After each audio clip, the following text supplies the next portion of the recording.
Selamat pagi anak-anak teacher di rumah. Apa kabar pada pagi hari ini? Teacher yakin kita semua dalam keadaan sehat. Oke, anak-anak teacher di rumah senang bertemu kembali dalam pembelajaran virtual kali ini. Sekalipun kita belajarnya daring, namun semangatnya tetap sama. Dan yakinlah kalau kamu serius, maka prestasi akan ada di depanmu. Oke, anak-anak teacher di rumah, hari ini kita lanjutkan materi kita, yaitu tema kita hari ini masih sama dengan yang kemarin, yaitu selamatkan makhluk hidup, dengan subtema yang kedua, subtema yang baru, yaitu hewan sahabatku, yaitu pada pembelajaran yang pertama. Kali ini kita fokus belajar tentang perkembangbiakan hewan, terus hewan di negara-negara ASEAN, dan potensi ekonomi di negara-negara ASEAN. Ini dia materi kita hari ini. Mister atau teacher berharap anak-anak teacher di rumah boleh memahami hari ini apa itu perkembangbiakan hewan, apa itu hewan yang terdapat di negara-negara ASEAN, dan anak-anak teacher di rumah bisa menjelaskan potensi ekonomi negara-negara ASEAN. Oke, kita akan mulai materi kita kali ini, yaitu yang pertama, perkembangbiakan hewan. Nah, kalau minggu lalu kita sudah belajar perkembangbiakan tumbuhan, kali ini kita belajar perkembangbiakan hewan. Perkembangbiakan hewan itu anak-anak teacher di rumah sama dengan tumbuhan, yaitu perkembangbiakan vegetatif dan perkembangbiakan generatif. Oke, untuk lebih jelasnya kita lanjutkan materinya. Perkembangbiakan vegetatif. Oke, perkembangbiakan vegetatif adalah perkembangbiakan hewan tanpa, garis bawahi, tanpa perkawinan. Wah, ternyata ada hewan yang tidak kawin loh. Bukan hanya tumbuhan aja, hewan pun ada. Oke, kita bahas. Contoh perkembangbiakan vegetatif pada hewan, yaitu yang pertama adalah bertunas. Jadi bukan hanya tumbuhan aja yang bertunas, tetapi hewan pun ada. Misalnya seperti porifera atau yang disebut dengan spons, ada juga hidra. Nanti bisa dicari fotonya ini seperti apa ya gambar hidra itu, nanti bisa dicari di Google. Yang kedua adalah ada hewan yang membelah diri. Jadi untuk memperbanyak jenisnya, dia membelah diri. Ketika dia membelah diri tidak mati ya anak-anak teacher di rumah, tetapi ketika dia membelah diri, dia malah menghasilkan spesies yang baru atau generasi yang baru. Semakin banyak dia membelah diri, maka semakin banyaklah jenisnya. Oke, contoh hewannya adalah amuba.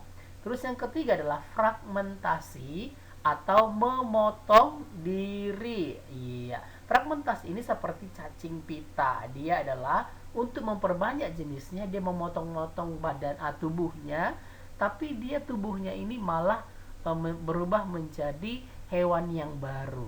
Bukan malah mati ya, tapi menjadi hewan yang baru.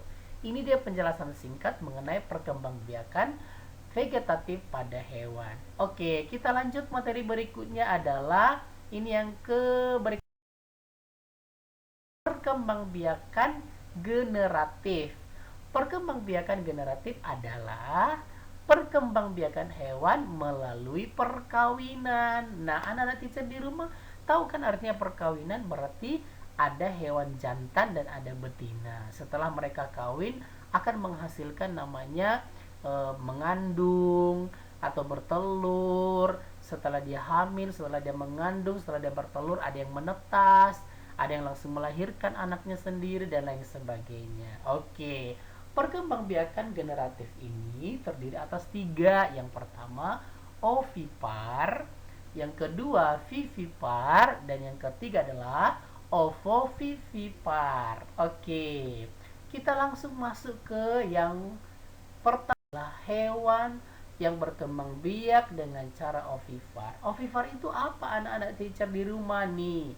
Hewan yang berkembang biak dengan cara bertelur. Oke, Ciri-cirinya adalah yang pertama nih, anak-anak teacher nanti di rumah lihat hewannya. Oh ini tidak ada daun telinganya. Ini oh ternyata ini. Nanti bisa jelas. Oke, yang pertama adalah tidak mempunyai daun telinga. Coba tidak ada daun telinganya, berarti tidak kayak kalau kalau misalnya gajah kan ada telinganya nih. Berarti kalau tidak ada daun telinganya berarti dia hewan ovipar. Yang kedua adalah tidak memiliki kelenjar susu. Tahu kan kelenjar susu, biasanya kelenjar susu itu digunakan untuk menyusui anaknya. Jadi kalau hewan ovipar itu tidak ada kelenjar susunya. Terus yang ketiga adalah setelah dia bertelur, dia mengerami telurnya. Tidak ada ketika dikeluarkan telurnya, tiba-tiba menetas jadi anaknya. Enggak ada, harus dierami dulu beberapa hari. Terus ciri-ciri yang keempat adalah janin dan telurnya berkembang di dalam janin. Oke, itu dia ciri-cirinya. Untuk lebih jelasnya kita masuk ke contoh hewannya. Lihat contoh hewannya. Cara vivipar, nih dia, yaitu dengan cara beranak, ya, beranak atau melahirkan. Nah, ciri-ciri yang pertama adalah ini berbanding balik dengan yang tadi. Yang pertama adalah memiliki daun telinga. Oke, seperti gajah, kuda, kerbau, anjing, ya. Terus yang kedua adalah memiliki kelenjar susu untuk menyusui anaknya. Biasanya kalau vivipar ini biasanya ketika dia sudah lahir anaknya ini disusui, ya, disusui supaya dia berkembang, bersehat, bertumbuh. Terus yang ketiga adalah anaknya biasanya menyerupai induknya. Nah, kalau ketika gajah melahirkan kan langsung seperti gajah kan? Nah, itu artinya ya. Kalau anjing biasanya langsung beranak, anak-anaknya itu sama persis dengan anjing. Paling anaknya paling imut gitu ya, paling lucu gitu. Tapi bentuknya kan sama persis. Yang keempat adalah tubuhnya biasanya ditutupi rambut atau bulu. Iya ya. Coba lihat anjing, coba lihat domba, coba lihat harimau, semua kan berbulu kan? Nah, itu dia masuknya ya. Oke, untuk lebih jelasnya kita masuk ke contoh hewan ovovivipar. Artinya apa? Hewan yang berkembang biak dengan cara bertelur dan beranak. Ini ciri-cirinya. Kok ada bertelur, ada beranak, Mister? Nah, ciri-cirinya begini. Telurnya itu berkembang di tubuh sang induk. Telurnya, dia bertumbuh di situ, di tubuhnya. Terus yang kedua, setelah telurnya matang, telurnya itu dierami di dalam perut. Ya kan? Telurnya itu tidak langsung dikeluarkan, tetapi telurnya itu dierami dulu di dalam perut. Setelah dierami, telurnya menetas. Setelah menetas, anak-anak teacher di rumah baru dikeluarkan dari tubuhnya. Makanya disebut dengan hewan ovovivipar.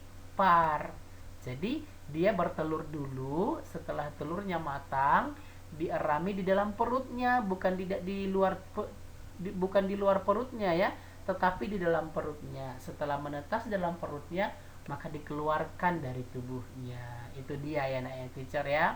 Lebih hewan yang berkembang biak dengan cara ovovivipar. Ini ada kadal, ada ular boa, ada ikan pari, ya, dan lain sebagainya. Oke, ada ikan hiu, ya, ikan hiu dan lain sebagainya. Oke, anak-anak teacher di rumah, ini dia mengenai perkembangbiakan hewan. Kali ini kita akan belajar tentang materi yang kedua, yaitu adalah contoh hewan dapat AC. Hewan yang terdapat. Yang pertama adalah ini adalah beberapa ya dari negara-negara ASEAN. Hanya saya jelaskan kali ini 5 karena di materi kita juga ada beberapa saja yang diminta. Yang pertama adalah gajah putih. Itu berasal dari Thailand. Yang kedua komodo, ya jelasnya dari Indonesia. Yang ketiga burung takur. Nah, burung takur ini terdapat di 3 negara. Ada dari Thailand, ada dari Malaysia, ada dari Indonesia. Juga nanti dia ada dari Australia juga ada. Terus yang keempat adalah saola. Saola ini berasal dari Vietnam dan Laos. Terus yang kelima adalah siamang. Siamang ini menyerupai monyet tapi beda bentuknya ya. Inilah kalau bisa lihat mulutnya putih, itu berasal daripada negara Indonesia. ada dari Malaysia dan juga dari Thailand Selatan. Oke, anak-anak teacher di rumah, ini dia penjelasan singkat mengenai hewan yang terdapat di negara-negara ASEAN. Kita lanjut, potensi ekonomi negara ASEAN. Yang pertama kita mulai dari Indonesia. Indonesia itu potensi ekonominya ada 3. Ini yang paling banyak ya, anak-anak teacher di rumah, masih banyak yang lain tapi yang paling banyak ini. Yang pertama pertanian, ya. Ada juga pertambangan dan ada juga pariwisata, ya. Untuk pertanian ada rempah-rempah, ada beras, teh, kopi, kelapa sawit dan tebu. Untuk pertambangannya ada minyak bumi, biji timah, ada emas, ada gas alam dan tembaga. Yang kedua adalah negara Malaysia. Malaysia itu ada pertanian dan pertambangan aja yang paling banyak. Kalau pertanian itu biasanya beras, karet, kelapa sawit, dan teh. Oke, untuk pertambangan dari Malaysia itu ada minyak bumi dan gas alam. Lebih banyak Indonesia ya. Terus yang kedua adalah Brunei Darussalam. Pertambangan dan pertambangan juga.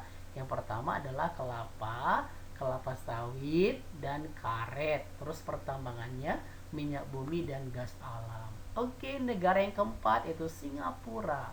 Singapura itu tidak ada pertanian loh, tidak ada pertambangan, tapi di situ adalah memiliki negara yang letaknya strategis karena merupakan pusat dari pelayanan internasional. Artinya di sini adalah kegiatan bisnis yang ada ya.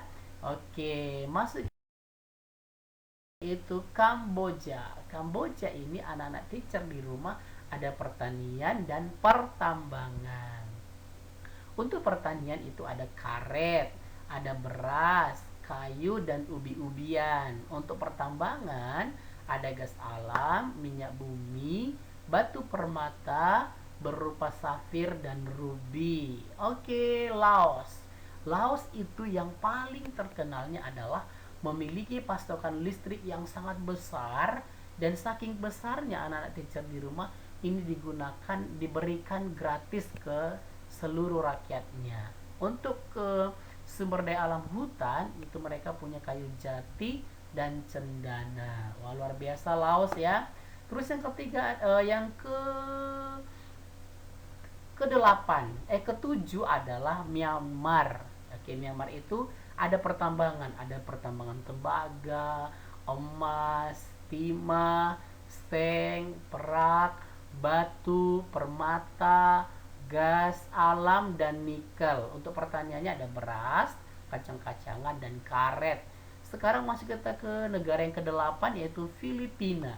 Filipina itu terbagi atas 2 juga, sama pertanian dan pertambangan. Untuk pertaniannya ada padi, jagung, gula, kopra dan abaca ya. Pertambangannya ada tembaga, emas, perak, biji besi dan keramik. Oke, ke negara 9 yaitu Thailand. Sumber daya alam keindahan pantai dan laut. Jadi di Thailand itu ada pantai dan laut yang indah.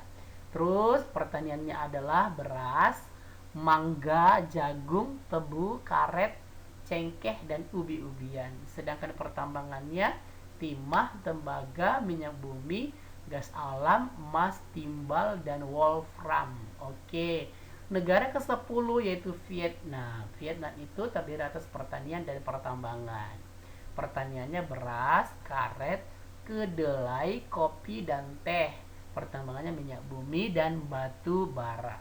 Kalau kita lihat anak-anak teacher di rumah, dari setiap negara itu memiliki persamaan, hanya yang berbeda adalah Laos dan Singapura, di mana di sana tidak banyak yang bertani, tidak banyak yang bertambang. Mungkin ada tapi tidak terlalu dominan. Oke, anak-anak teacher di rumah, inilah dia penjelasan materi kali ini.